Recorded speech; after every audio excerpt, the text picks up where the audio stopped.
Okay, I should be unmuted now.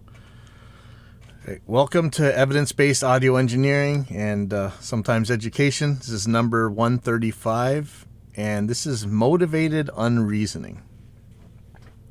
So first of all, let me pull this up. Now, I've only been able to get confirmation of this from Facebook. I haven't really seen, and it's coming from people who have denied reality in the past. I don't know if you guys remember. I was trying to figure out how to keep Cakewalk from messing up your VST install paths in your registry, and we had this whole super long discussion. I think we talked about it on the show where the experts, the gurus, were telling me that I was wrong. It didn't mess up your registry, this and that. So I made a video, and it showed that it messed up the registry. They still denied it. And then one of the guys said, yeah, I'll talk to the developer. And I talked to the developer as well. And the developer told me in no uncertain terms, yes, it changes your registry. So anyway, that's who this information is coming from. But if you guys are using Cakewalk, this is a warning, again, from an unverified source. With the release of 27.09 releases of Cakewalk by BandLab, it is no longer compatible with ASIO for all. It will warn and advise using Wasapi. First of all, hopefully you guys aren't using ASIO for all. I mean, it's really cool that the guy made that thing and stuff way back in the day. But if your interface should have its own ASIO drivers. Use them. There are weird cases where you want to use the other things. Now, Wasapi or WASAIP. Oh my God! Let me get some clarification here. Windows Audio Session API. Okay, that's what that is. It's a driver model. It had the promise of doing things. They're as much as I disparage Apple Macintoshes and stuff, there's some good things about the way their audio works.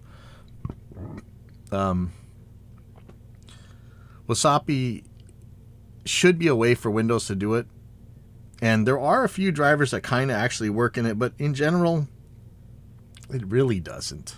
It really doesn't. We've done several shows on here trying to get this going. Let's see what the biggies say about it. Let's check Jim Roseberry, for instance. So there's something up. Let me see. Add Focusrite. Interesting that this would be in the Ultimate Guitar. Oh, of course it was me. I'm searching Google and there's my name. Yeah. Okay. I'm really not finding anything from Jim. Anyway, I would not recommend Wasapi, Windows Audio System API, whatever.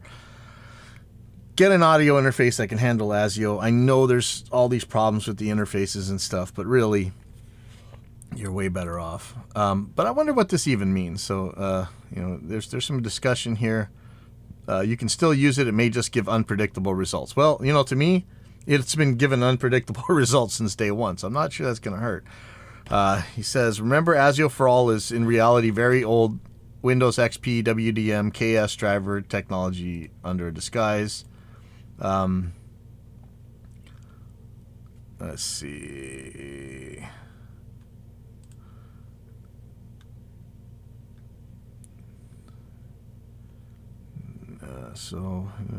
Looking for anything useful here. And remember, how many times have we shown that even the lowly Behringers, the ones that actually have ASIO drivers, they're pretty much all written by the same people, the USB ones, the Desicon drivers that we talk about all the time on this show. There were some Behringers that only offered ASIO for all, but I think somebody said that you could actually find actual ASIO drivers for even those. But anyway, just use ASIO. It'd be nice if the Wasapi stuff worked, but I don't think we're anywhere near there. Let me pull on the chat. Yeah, if you got something to say on the chat, let me know. I'll address it. As usual, if you want to get on here, there's a link in the description. Okay, so next thing. Here's a funny thread on the Reaper forum. It's YT versus plugin devs, and it's YouTube versus plugin devs. And what they're talking about is the issue. We've had a couple guys that do, aside from me, this is pretty much all I do, is take on the claims of manufacturers and hang them out there for everybody to see. There's some other guys. Dan Worrell comes to mind. We talked about him many times on the show, where he really ABX. I think even last week we were talking about the Harrison nulling with Reaper Re-EQ. He claimed to have all this analog stuff, modeling this and that, as if analog meant good. But it claims to do all this stuff, but it turns out it really doesn't. So I'll read the original post. This is from Naji. I'm not sure who this is. There are many different plug-in emulations of hardware gear. Many of us will have and will never see the real thing. In my opinion, something okay if you can use it in your production, no matter if it comes close to the real thing or not. That's a good point. Whether or not something actually sounds like some magical analog nonsense thing that it's supposed to look like, if it actually sounds good or it works or it does what you want it to do, that's good. That's really what you're looking for. Okay, let me get back to it. Also, analog gear is said to sound differently anyway, so two 1176 compressors could sound differently. And that's another point.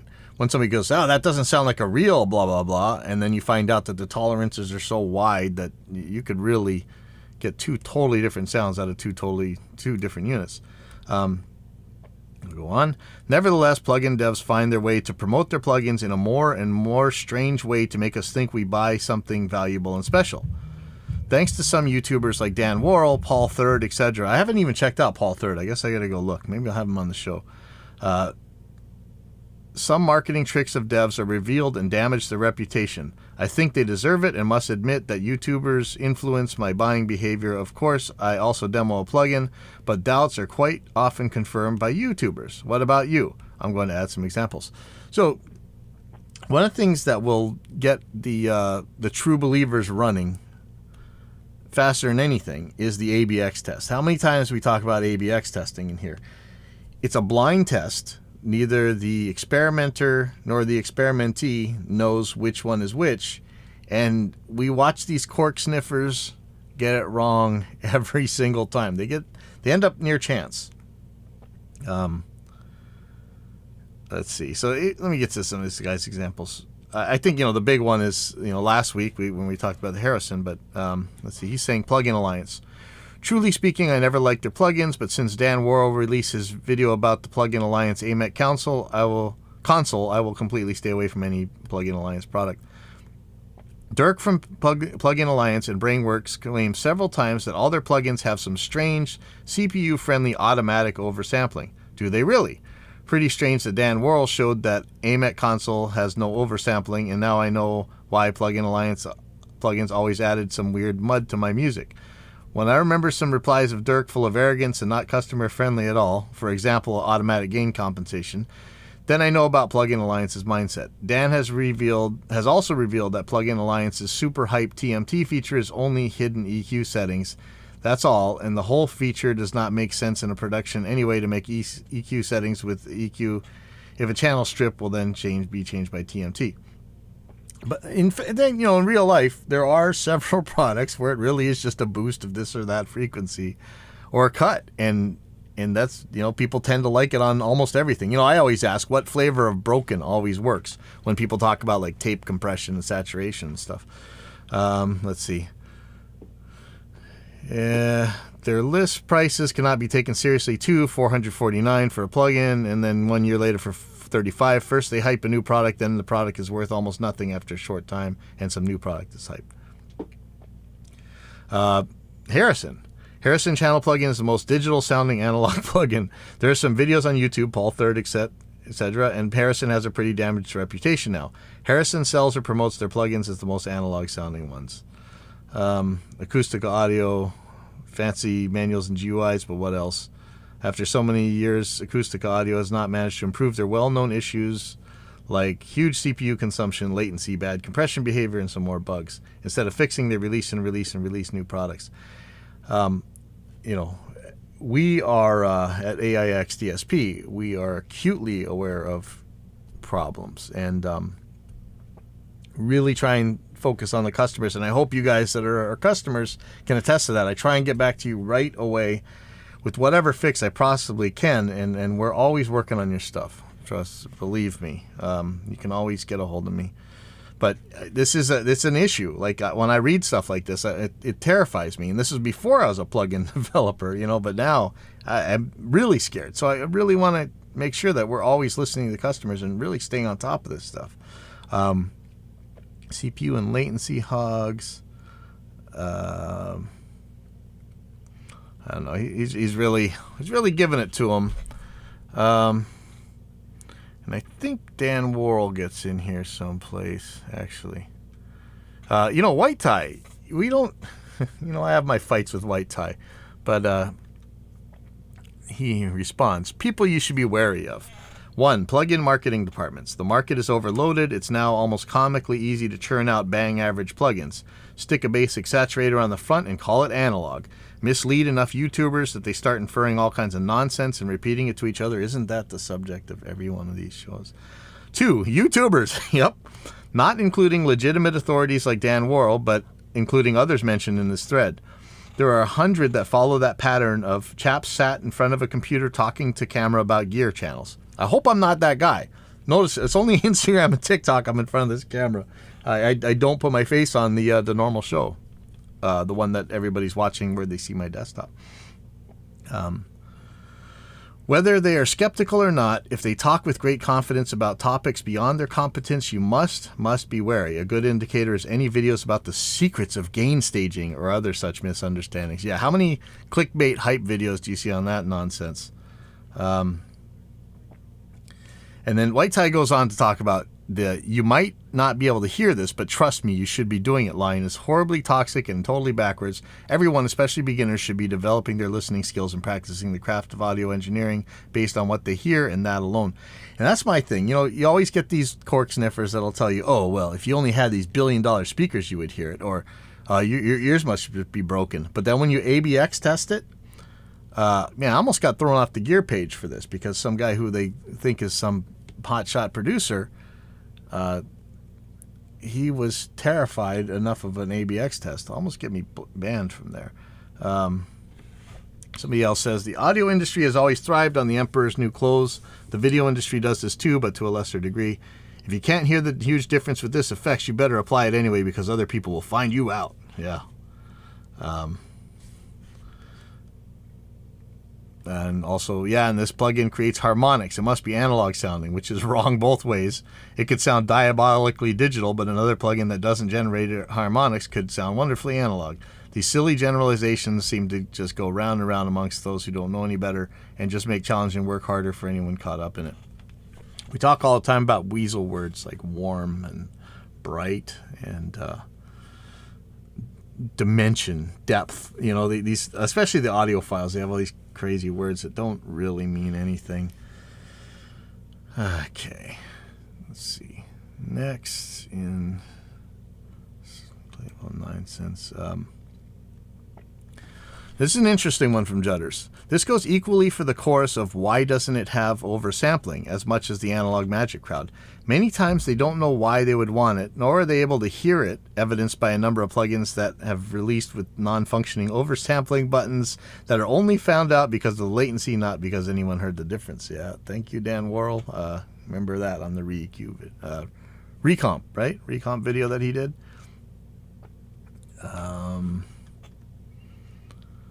Let's see what else. These guys are talking about oversampling and stuff, but this is an interesting thread, and it's true. I mean, it should be to the point where, so many YouTube channels out there that are just hype and clickbait and stuff, but they're also often the ones that people go to for advice about these products. And White Tie didn't say it in these words, but there is the Dunning-Kruger effect on this kind of stuff. And I realize the irony because here I am talking about this stuff, and I might be on my means on this thing. I could be, but that's why I insist on ABX tests because, see, I got it wrong. That test will catch me out, and then I don't have to go around believing something stupid anymore. it's important. If you care whether or not your beliefs are true, then finding out you're wrong is just as good as finding out that you're right, because the second you find out you're wrong, you don't have to do that wrong thing anymore, right? So then you can be right about something. Let's see. I think there was a little bit more. No, not really. Okay, speaking of all this stuff, on the gear page, there was a thread, blind test, PV6505 versus AXFX3 versus Helix. For those that don't know, the 6505 is air. Oh man, see, I'm just gonna say it, but I'm sure a bunch of pedants are gonna nail me for it. The 6505 is related, let's say, to the PV5150, which is a guitar amp that a lot of people loved, a lot of people use for recording. The AXFX3 and the Helix are both modeling effects processors. They both have a PV5150 or 6505 model or whatever. And so if you guys haven't been, pretty much related to what we were just talking about, there's a lot of people that believe that you can never make a digital modeler sound like an amplifier or whatever. But they always run away from ABX tests, and the times you do test them, it's pretty funny because they get caught not being able to tell what's what. And of course, this is no different. You need to check on the comments on both the YouTube and the forums for true believers. Usually there'll be all manner of excuses. There was James Randi did I think he did a couple times where he tested people on dowsing, and the dowsers were sure that they could find water or gold or whatever with their dowsing rod, their dowsing stick. If you don't know what that is, you think they walk around with a stick, and they think they can feel through the stick where water in the ground is or where gold is or something with the stick in the air. They're not like sticking the stick in the ground or anything. And every time they do no better than chance. And as soon as that shows up, as soon as they find that out, they make excuses. The excuses just start. And it's usually what you see in a blind test like this. This isn't really, I guess you could call this an ABX test, but they didn't give you the ABXs to check with. But anyway, so let's look at the forum post. I'm not sure when the reveal was. I'll get you to the reveal in a second, but it's the really interesting thing is that the majority of people picked A as the real amp. Here's somebody honest. All three sounded good to me. Only heard a subtle difference here and there. Too close for me to even take a guess. I think my ears are not what they used to be.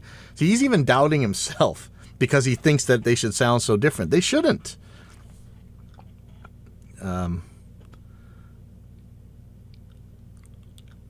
Let's see. I love these blind tests. So I'm trying to find out exactly when in this forum this thing was revealed.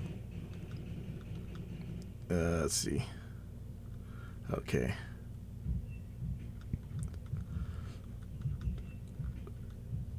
Let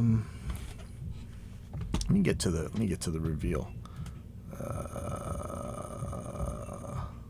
Hold on real quick. It goes without saying that the platforms and the amplifiers all sounded very close this time around. The others fall somewhere.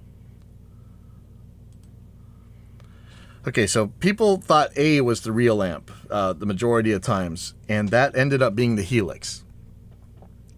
The second one that they thought was the real amp, the second place winner, was the AXFX. And sorry, let's see, where is it? I think the AXFX was the B and C was the real amp, the one that received the fewest votes. Let's see. Thought that C was the real amplifier. So I guess now it's time for the big reveal that you've all been waiting for. Okay, so yeah, the one that picked most of all was the Helix, the digital modeler from Line 6.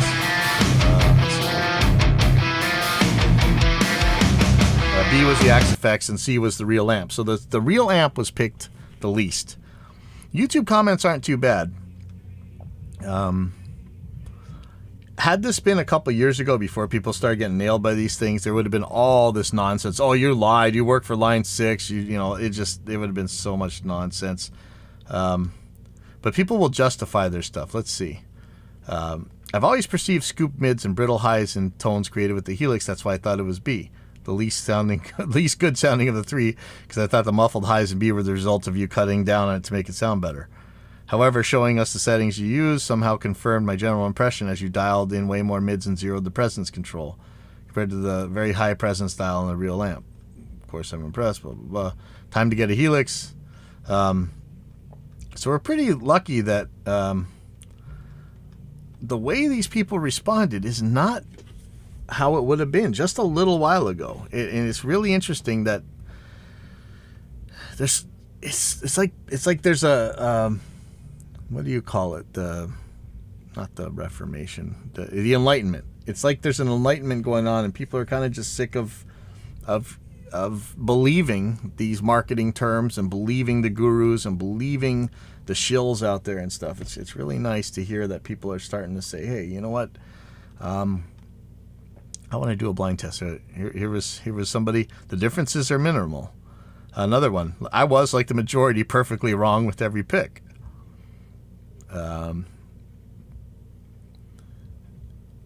And it's funny because you're going to see that the ones who didn't actually post a response are the ones who claim they knew what it was all along, which happens with.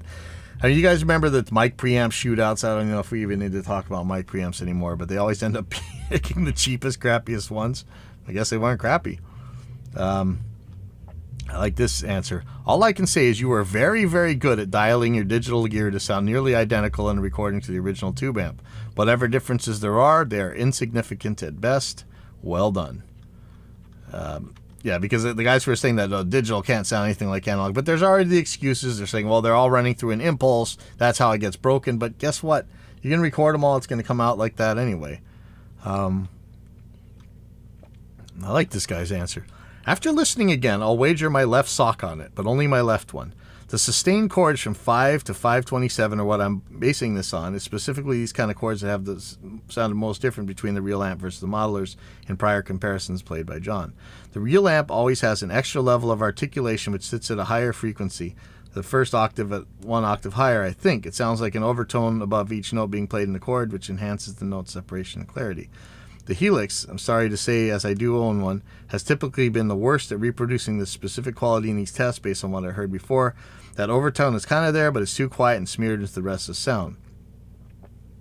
The fractals seem to do a decent job of modeling this, although I still haven't heard them perfectly match the real amp and how clear and pronounced it is. For what it's worth, I think B sounds worse and C sounds best. A is a very close second to me. So that's interesting. So he picked C as the real amp, but he picked B as the Helix.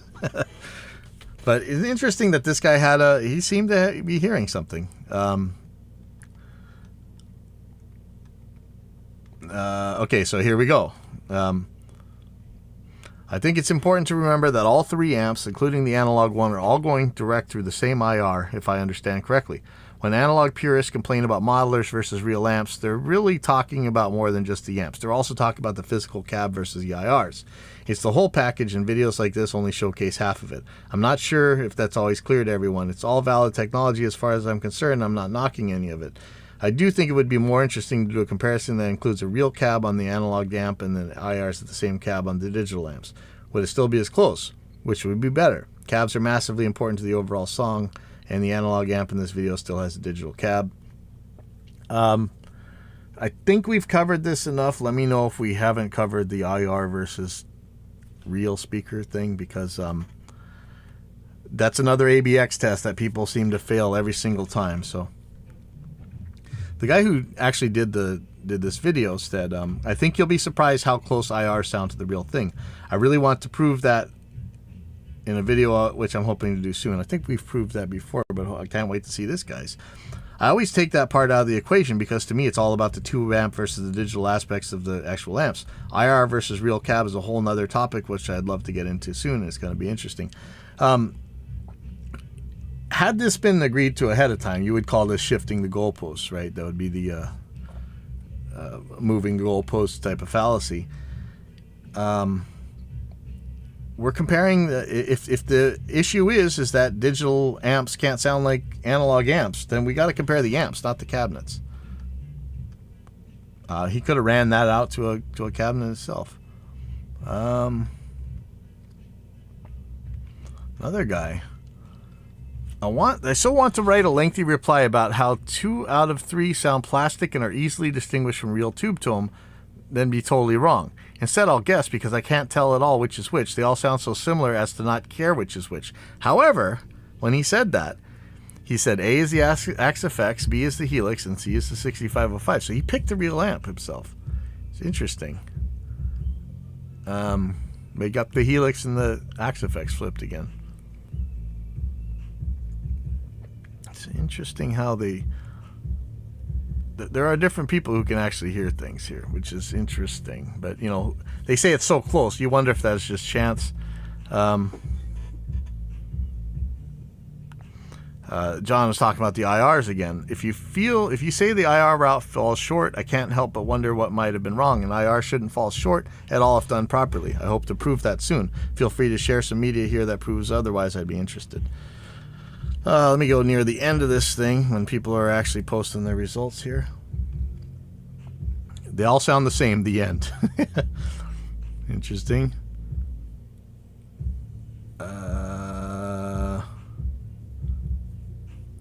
So here's the guy who did the video. Since they sound so close, perhaps I should elaborate more on why and how I'm hearing the differences between the amp and the platform more clearly. You have to take into account that the modelers didn't sound as close as this by default. There were differences based on the default settings on the amp blocks. At that point, the differences were obviously less subtle. As I was dialing out these differences, I could still hear them, even though they got smaller and smaller as I went on. So my ears were basically still focusing on those differences, although minute and subtle. I don't know if I'd be able to make the right guess if it wasn't me who made the test. Would be interesting. So this is a very interesting thread, and if you guys really want to know more about this stuff, get over to the gear page and check out that thread. It's called, let me get the name of it again, Blind Test PV6505 versus AXFX 3 versus Helix. And I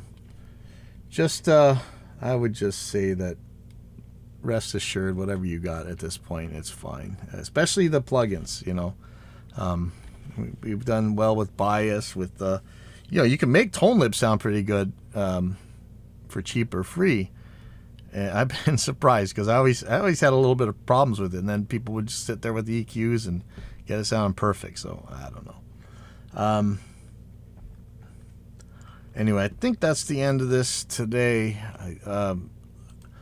One thing I did want to talk about a little bit is still doing the live stream for our Friday shows, and this time didn't have to worry about the Wi-Fi because we ran an Ethernet cable over to the other computer, and I was remote controlling it with Chrome Remote Desktop, which I will never use again. Okay, that thing just kept timing out on me. It was nonsense.